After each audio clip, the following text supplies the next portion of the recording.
Olá, pessoal, tudo bem? O meu entrevistado de hoje é o Gabriel Careta do Carmo. Ele foi aprovado no concurso do Ministério Público do Estado de São Paulo para o cargo de promotor de justiça substituto e ficou em 9º lugar.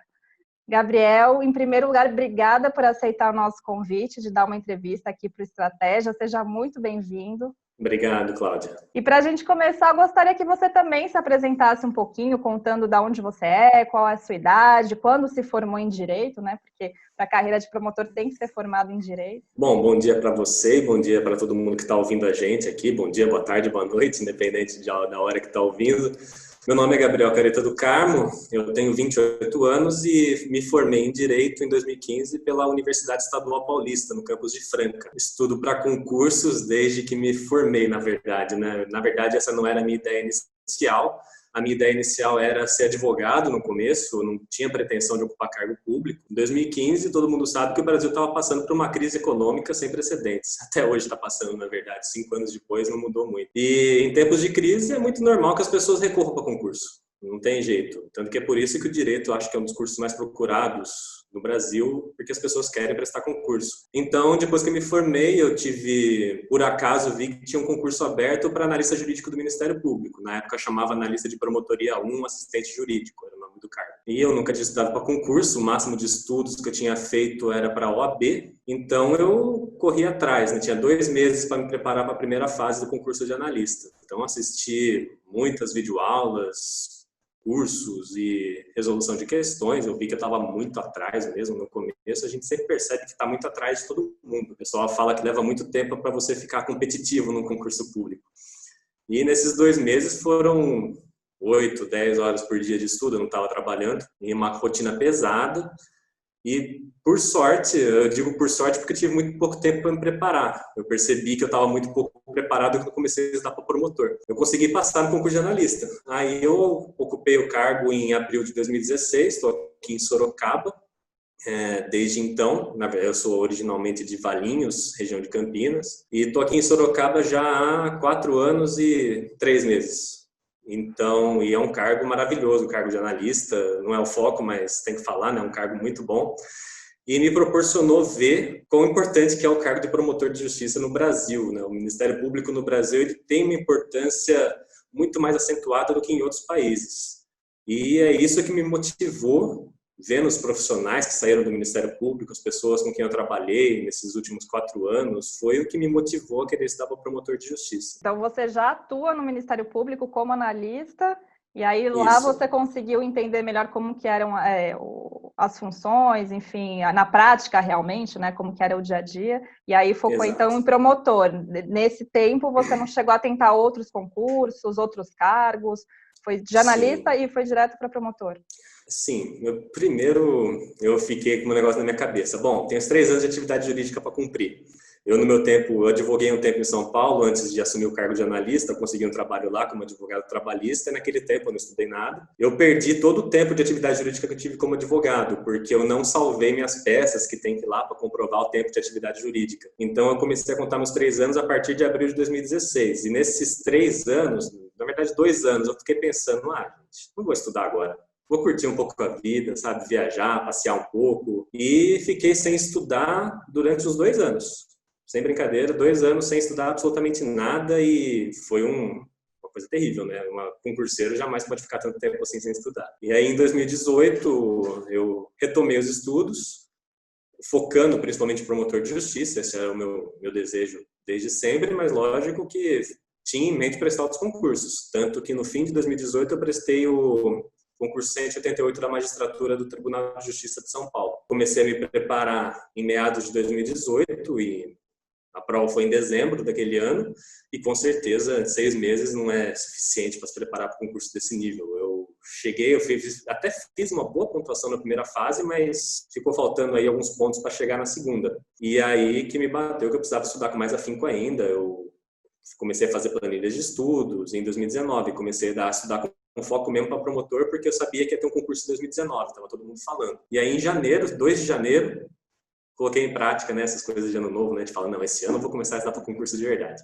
Aí, 2 de janeiro, fui lá, comecei a fazer planilhas de estudo, comecei a ter materiais que não fossem só videoaula, que não fossem só assistir, uma coisa mais ativa, leitura de doutrina, materiais e tudo mais. E aí a prova foi em junho de 2019, a primeira fase, se eu não me engano. Teve uma alteraçãozinha da data, acho que foi para junho de 2019. E deu certo. Então foram mais ou menos até a primeira fase, então você ficou estudando uns 6 meses até a prova. Por aí, eu sei, mais 6 meses de estudo e trabalhando, né? Nunca deixei de trabalhar, então era uma rotina pesadíssima. Quem trabalha, estuda para concurso, sabe como é que é. E por incrível que pareça, a maior parte das pessoas que eu conheço que passaram junto comigo trabalham também. Então, eu acho que o trabalho pode até servir como uma forma de você se sentir mais calmo. Você não tem a pressão de falar, nossa, se eu não passar, eu vou morrer de fome. Não, você está trabalhando, está ganhando seu dinheiro. Então, a pressão diminui um pouco. Você sabe que a cada 2 anos tem um concurso e tudo mais. Então, foi mais tranquilo, eu senti menos pressão. Todo mundo falava, não se preocupe, ninguém passa no primeiro. Vocês falam para incentivar, mas na verdade acaba desencorajando, né? Mas aí, então, de certa forma, né, ter um trabalho te dava uma segurança, você de repente não ficava, né, como você falou, se pressionando tanto em ser aprovado logo, mas tem a dificuldade no sentido de repente, ter que ser bem organizado para conseguir aproveitar o tempo que tem para estudar, né? Então, eu queria que você contasse um pouco mais como que você se organizava em relação aos estudos, trabalhando e estudando para concurso, como que ficava o seu dia a dia? Você costumava estudar todos os dias? Qual período do dia, carga horária, enfim, como que era? O lado bom de ser servidor público, né, um dos lados bons é que você tem uma previsão exata de como vai ser seu dia. Eu trabalho das 9 às 5 da tarde, então eu sabia que esse era meu horário de trabalho e eu podia dividir todo o resto do meu dia que eu não estava dormindo estudando. Então, o que eu fazia? Eu acordava mais cedo, eu acordava às 7 da manhã, começava a estudar aqui em casa mesmo, ficava 1 hora estudando, fazendo o que eu podia, lendo materiais, aquela leitura dinâmica para tentar abranger o máximo de coisas possíveis. Ia para o trabalho, trabalhava certinho e chegava em casa às 5 da tarde, descansava um pouco e começava a estudar das 6 da tarde até as 10h30, 11 horas da noite, quando eu tinha pique para isso. Então, dava um total, talvez umas 6 horas por dia de estudo bom mesmo, com qualidade. Depois de um certo número de horas, você já começa a cair o rendimento. Se você passar muito disso, no dia seguinte, você não presta para nada. É como se fosse uma ressaca de estudo mesmo. Você não consegue fazer nada no dia seguinte. E era essa a minha rotina, todo o santo dia, disciplina total. Isso não tem como você escapar. Você fala que tem que ter muita confiança que você vai passar. E além de confiança, tem que ter disciplina. Não tem outro jeito. E aí você falou todos os dias, isso incluía sábado e domingo, ou você tirava o final de semana para descansar também? Como que ficou a parte social durante esse tempo, né, de estudos, trabalhando e estudando? Sempre tive uma rotina bem tranquila no trabalho e eu tentava não ser tão radical assim. Eu ainda saía, tomava uma cervejinha de vez em quando com alguns amigos. Na época eu estava fazendo uma pós-graduação na Unicamp, que eu acabei esse ano, inclusive. A cada 2 semanas, toda sexta-feira e sábado, eu ia para Campinas, lá na Unicamp, e assistia aulas lá, que não tinha nada a ver com concurso público, era até bom para não ficar sabe, aqui só. Então, abri um pouco a cabeça para outros assuntos. Quando eu tive colegas da pós-graduação que foram muito amigos meus, converso com eles até hoje, pessoas fantásticas e que me deram apoio, né? Eu falava dessa minha vontade, né? Naquela pós quase todo mundo era advogado, todo mundo era do setor privado. Eles até entendiam a dificuldade que eu estava passando e me apoiavam nisso. A gente saía para tomar uma cervejinha de vez em quando depois da aula e isso me ajudou bastante a relaxar. E também minha namorada, a Ana, ela sempre me ajudou bastante com essa pressão toda dos estudos. A gente sempre ia no cinema junto, a gente saía para jantar direto, para descontrair mesmo, para dar aquela aliviada na pressão. Mas todo dia, segunda a segunda, algum estudo eu tinha que fazer, nem que não fosse o dia inteiro. Às vezes estudar 4 horas no domingo e o resto usar para sair para ir no restaurante, sair para ir no cinema, algum barzinho, porque senão não dá, né? Senão a vida tem que seguir também, não pode ficar só naquilo, porque você fica louco.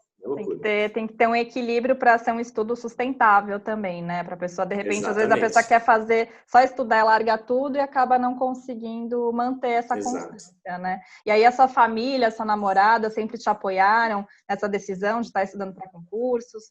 Ou alguma vez isso já foi algum problema? Com a minha namorada não, porque ela também é formada em Direito, está estudando para concurso também, assim como eu. Ela tem total ciência da dificuldade que é o negócio. Já com a família, minha família sempre foi muito compreensiva, nunca me pressionaram para participar de eventos lá na casa do meu pai, sempre foi bem tranquilo com relação a isso, mas eu sentia que eles ficavam chateados de eu não estar tão presente. Sentia claramente isso. Eu falava, gente, estou indo embora, tenho que ir lá para Sorocaba para estudar, porque na minha casa, na casa do meu pai, eu não consigo estudar. Tem que ir para casa, aí eles, poxa, mas já vai, você mal chegou, já está indo embora. Eu falo, gente, é a vida, né? É o sonho que eu quero, tem que... Então, eu me sentia um pouco mal de estar decepcionando eles, assim, de não estar tão presente, mas eu sabia que era por uma boa causa, então, por mim, não valeu a pena. E quando saiu a aprovação, eles ficaram super felizes por mim. E ninguém da minha família é do direito, eu sou o único do direito na minha família inteira. Que é engraçado, né? Direito tem praticamente todo mundo advogado no Brasil, né? Essa cultura do bacharelado no Brasil é inacreditável, tá? É surpreendente que na minha família não tem ninguém do direito. Então eles não entendem muito como é que funciona essa estrutura. Acho que eles não sabem até hoje o que significa Ministério Público.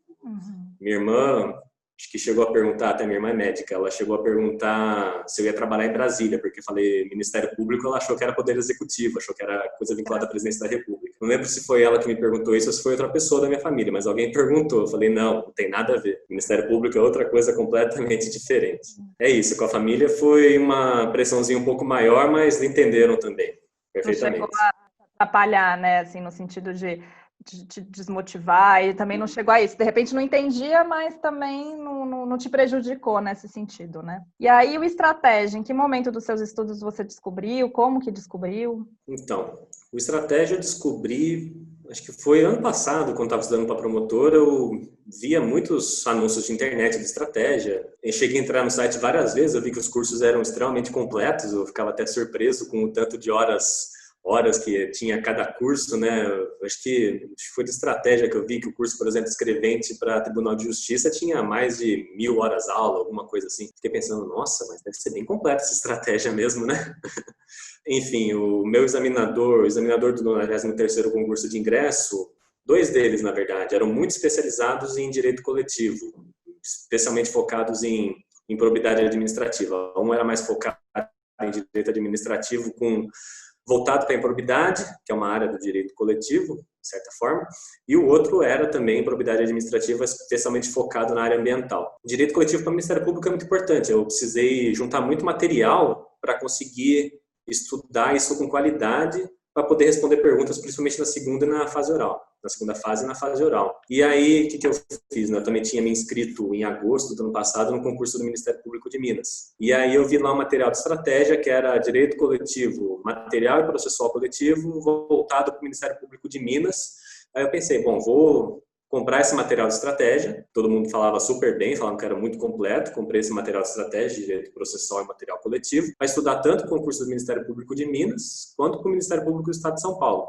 Foi muito bom mesmo.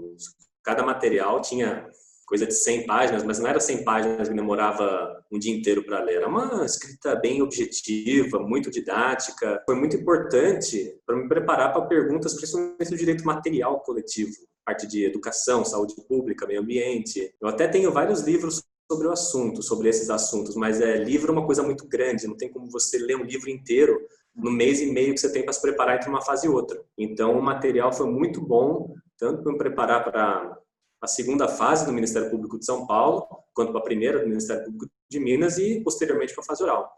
Foi muito legal esse material de estratégia. E como que você fazia também em relação ao seu estudo, no sentido de matérias, quantas matérias por dia? Você fazia algum ciclo ou esperava terminar uma matéria para começar outra? Como que você fazia em relação a isso? Nesse caso, eu segui a planilha que me mandavam. Eles colocavam lá para eu estudar determinado assunto num dia. E esse assunto era tudo que eu estudava. Eu tentava não passar muito além daquilo. Costumava ser só uma disciplina. Então, se eu tivesse que estudar num dia obrigações em direito civil, que no Ministério Público de São Paulo é praticamente lei seca, eu estudava só aquilo. Eu não passava para outros assuntos, não. Tentava ter fé que aquele método ia funcionar. E era isso. Às vezes, como um assunto podia não ser tão extenso, eu também estudava outros, mas normalmente vinculados à mesma disciplina do direito. Então, num dia, podia haver mais de um assunto distinto sobre direito penal, por exemplo. Mas tentava não desvirtuar. Até porque, para fazer um estudo completo todo dia, não é só ler material, não é só assistir videoaula, tem que também resolver questões, tem que ler jurisprudência, tem que acompanhar diversos materiais que acabam impedindo você de ir para outras áreas no mesmo dia. É isso que eu ia te perguntar, você também costumava fazer bastante questão, tinha o costume de fazer resumo? Quais eram suas táticas assim, de memorização, de treinamento? Bom, fazer resumo da matéria que eu li, para mim, não dava certo. Eu perdia muito tempo com isso. Muito, muito tempo. Então, eu lia. Minha memória visual é bem melhor do que a escrita. Eu não preciso escrever para lembrar das coisas. Eu leio e relendo, eu consigo lembrar mais para frente. E resolver questões, plataformas online de resolução de questões. Para a primeira fase, isso é muito importante. Essas plataformas não costumam ter muitas questões de segunda fase. Tanto que quando estava estudando para a segunda fase, eu tive uma dificuldade muito grande de achar material para fazer questões mesmo. Tive que adquirir livros na internet para que tivesse questões comentadas. Esse é outro problema muito grande na segunda fase. Tem poucas obras com questões comentadas. Eu achei na internet lá que fazia um monte de questão, que tinha 3.000 questões de segunda fase de Ministério Público Estadual, todo o Brasil. Não, era 800 questões. 3.000 é muita coisa. Era 800, se eu não me engano. Só que nem 10% tinha comentário. Então, eles perguntavam uma coisa lá que eu nunca tinha ouvido falar na minha vida e eu não tinha como saber a resposta. Essa é uma dificuldade muito grande que eu tive na segunda fase, principalmente. Tanto que eu até comecei a conversar com promotores que estavam me ajudando na preparação e eles falaram, fique tranquilo, você chegou na segunda fase, o conhecimento você tem. Agora, foque no Ministério Público de São Paulo. Esqueça as questões da segunda fase do Ministério Público de Minas, Ministério Público do Paraná, que são questões bem distintas mesmo da proposta dos concursos do Ministério Público de São Paulo. O Ministério Público de São Paulo, acho que tem questões mais pragmáticas, é uma coisa mais voltada para a prática, para saber se você está realmente preparado para aquele cargo do ponto de vista de conhecimento prático. Não é muito voltado para filosofia do direito, não é muito voltado para conhecimentos mais acadêmicos, vamos dizer assim. Então, comecei a resolver só questões do Ministério Público de São Paulo para estudar para a segunda fase. Eu pegava um caderno, escrevia à mão. Minha mão doía tanto, mas tanto, meu Deus do céu, era uma coisa terrível. E foi perfeito para mim estudar desse jeito, pegando questões só do Ministério Público de São Paulo, colocando no papel, escrevendo do meu jeito, e depois, com alguns cursos que eu fiz, eles comentavam as minhas respostas, falaram o que estava bom, o que estava ruim, o que tinha que melhorar, inclusive a minha caligrafia, que é terrível, minha caligrafia é uma verdadeira porcaria, e eles falavam, você tem que melhorar sua letra, o examinador não gosta de letra feia, se for letra feia não vai nem ler sua resposta. Aí fiquei pensando, puxa vida, tem que ser super-homem, né? Eu não aprendi a ter caligrafia boa na primeira série do fundamental, tem que aprender agora, com 28 anos de idade. Não, e queria que você contasse também um pouquinho sobre como foi a preparação, né, e a experiência da prova oral. Prova oral na minha opinião, foi a mais fácil, mas a mais que me deu um pouco mais de medo. Foi tranquilo me preparar para fazer oral. Mas dá medo porque você vai estar diante de 5 examinadores que são feras, assim, são verdadeiros astros do direito na área deles, então você fica com medo de falar besteira para eles. É um medo que dá um medo de certa forma irracional. Você sabe que se não der certo aquela fase oral, você não vai morrer, você não vai contrair uma doença, não vai acontecer nada de ruim com você. Você só não vai passar. Mas o medo é grande, porque quando você chega na fase oral, você não admite não passar, né? Você pensa, puxa, cheguei até aqui e não vou passar. Então era esse o medo que dava. Você, primeiro, chegar lá e passar vergonha. Essa vergonha de falar em público é uma coisa que muita gente tem. Eu, principalmente, eu não gosto muito de falar em público. Trabalhei muito isso para estudar para fazer oral. E também o medo de não passar, sabendo que demorou tanto, custou tanto suor, tanto cansaço, mão doendo para chegar ali onde você chegou. Então, uma fase que é muito tranquila, porque o conhecimento que você tem costuma ser aprofundado para concurso público quando você chega na fase oral, mas ao mesmo tempo é medo. Então, o que eu fiz? Bom, a primeira coisa foi pegar curso preparatório para a fase oral. Esses cursos que praticamente é de um dia só ou 2 dias, que você vai num lugar com todo mundo que se inscreveu também e eles começam a fazer várias sessões de arguições com os candidatos, para tirar esse medo de falar em público, para você saber se portar, para você saber como ficar sentado na cadeira, para você saber como olhar para o examinador, para você saber o que falar e o que não falar, para você tirar vícios de linguagem do seu discurso. Esses cursos são muito bons por causa disso. E além de tudo, desses cursos e além de continuar estudando como se não tivesse acontecido nada, continuar lendo materiais, lendo livros, lendo jurisprudência para você não esquecer coisas importantes, treinar com colegas do próprio concurso. Todo mundo ali é concorrente, mas o clima de concorrência não era muito acentuado. Tava todo mundo querendo se ajudar. É engraçado, tinha 2 candidatos por vaga, todo mundo sabia que 50% ali não ia passar, mas o pessoal se ajudava bastante. Então a gente fazia coisas como eu estou fazendo com você, uma videochamada, e a gente dividia um tempo para cada um se perguntar. A gente pegava perguntas de concursos anteriores, pegava livros de fase oral para fazer perguntas um para o outro. E aí, depois que terminava, a gente fazia observações. Falava, viu, você precisa mexer menos o rosto, você é muito expressivo, dá para ver que você está desesperado, que você não sabe a resposta, dá para ver muito claramente que você não sabe de nada desse assunto, mas não pode ser assim, você tem que manter a confiança. E outra coisa que eu fiz para me preparar, e isso acho que muita gente fez desse concurso, não sei nem sabia que existia, né? Isso daí eu fui descobrir quando eu cheguei na fase oral. Preparação psicológica com psicólogo.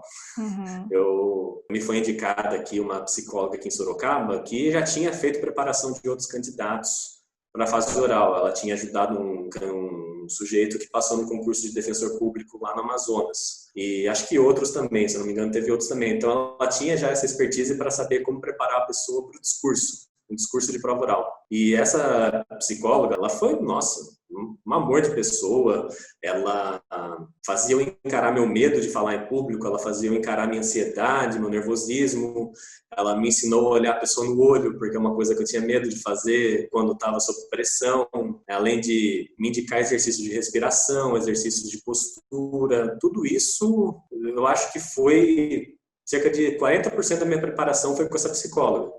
Porque conhecimento a gente já tinha, preparação com colegas a gente pode fazer a qualquer momento, tinha sempre alguém disposto a treinar comigo. Agora, o diferencial mesmo, a postura de confiança, a postura de você saber, de você fingir que sabe o que está falando, mesmo não fazendo ideia do que está falando, isso foi ela que me ajudou. E é por isso até que eu falei na entrevista escrita lá que você me passou, tinha perguntas lá que me faziam, que os examinadores me faziam, que eu, sinceramente, não fazia ideia da resposta.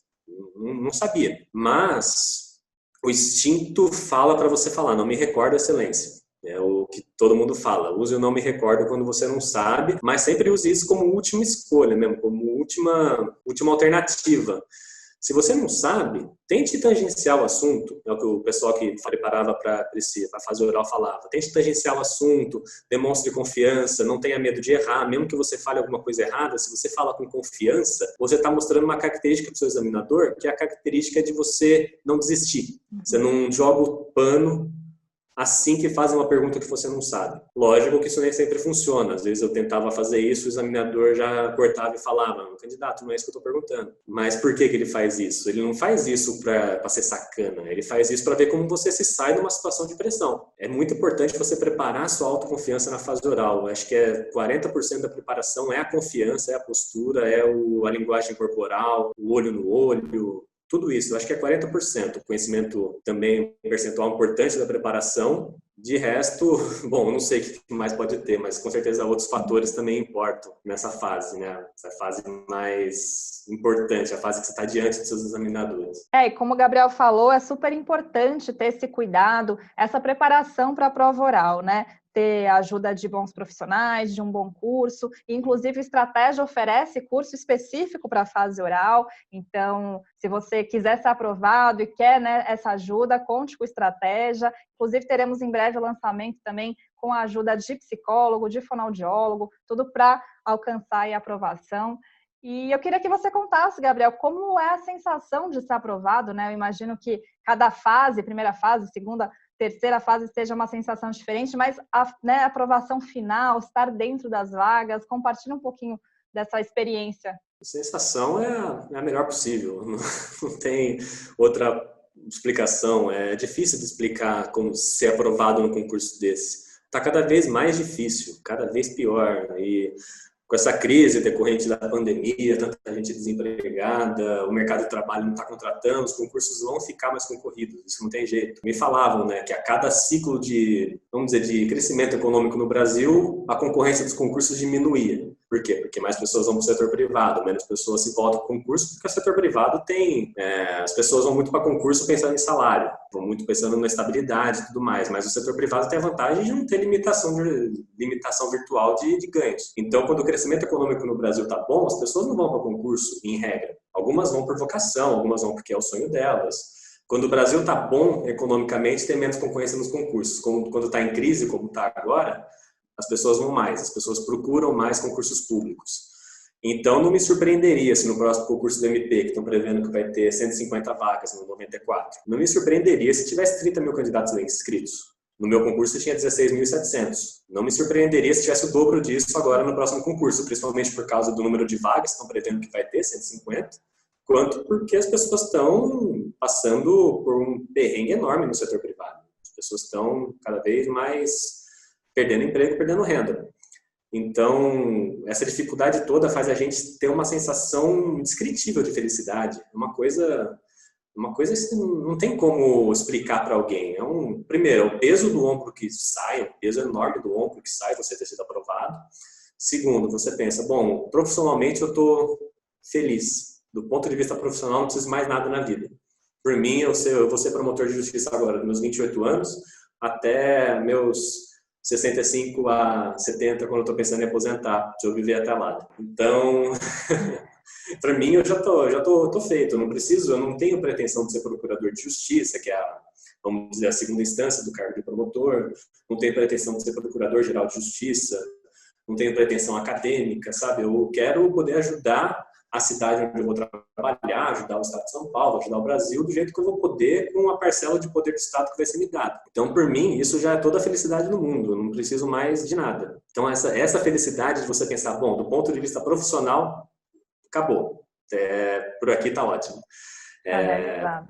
Está realizado, exatamente, realizado.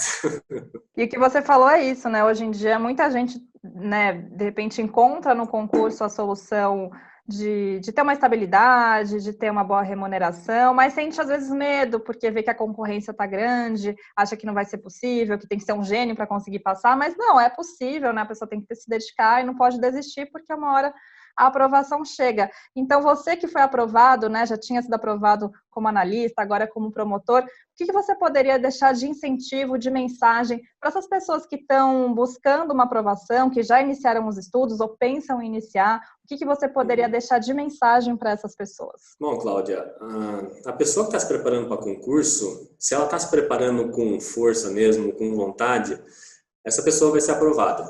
Eles falam que num concurso que tem 20 mil inscritos, tem cerca de 600 pessoas que estão realmente preparadas para o cargo, para passar naquela prova. Então, muita gente se inscreve, mas no fundo, sabe que não vai dar certo.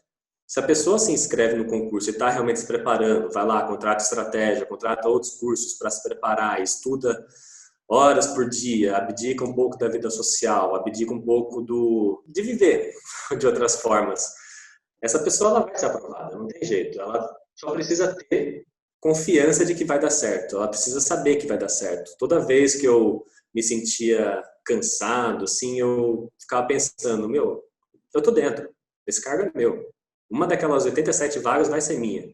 E eu não pensava isso da boca para fora ou só na minha cabeça. Eu pensava sabendo mesmo, eu tinha certeza que ia dar certo.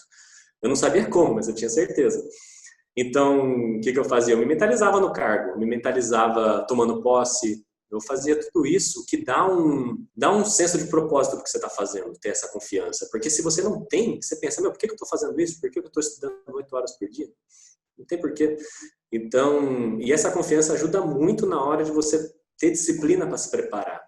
Então, para todo mundo que quer um cargo de promotor, de juiz, defensor público, procurador de estado, procurador de município, se você está se preparando, se você tem disciplina, se você está realmente levando a sério isso, vai dar certo, não se preocupe. E tenha confiança de que vai dar certo, que vai mesmo. Você não está concorrendo com 20 mil pessoas, você está concorrendo com 500. Então, esse é um pensamento que ajuda bastante. Você saber que aquele número enorme de candidatos inscritos não significa nada. Significa só que talvez que o país esteja passando por uma crise, porque não é normal que tanta gente assim queira um cargo público. Mas não é um número que signifique que você está concorrendo com aquelas 20 mil, 25 mil pessoas. Você não está. está concorrendo com 500 pessoas. Então, não é uma vaga não é 300 pessoas para uma vaga, são 10 pessoas para uma vaga. Esse é um pensamento muito que me ajudou bastante também. Pensar que ali não era todo mundo gênio, não era todo mundo um doutrinador em direito, uma enciclopédia jurídica ambulante. Não. Poucas pessoas ali estavam realmente dispostas a se preparar, dar o sangue, dar o suor para assumir o cargo. Esse é um pensamento que me ajudou bastante. Legal, Gabriel. Eu queria mais uma vez te agradecer por você ter topado dessa entrevista aqui para a gente, compartilhar um pouco da sua experiência, da sua história.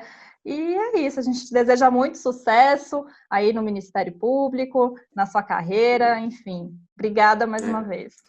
Eu que agradeço, Cláudia. Muito obrigado pela oportunidade de falar aqui. Eu espero que ajude as pessoas de alguma forma, esse meu depoimento que eu estou dando para você. Continuem tendo fé que uma hora vai. Uma hora vai, sempre tendo, não desistir. Todo mundo fala, só não passa quem desiste. Exatamente. O segredo é não desistir que uma hora dá certo. Exato. É isso aí, pessoal. Eu termino por aqui. Até uma próxima entrevista. Tchau.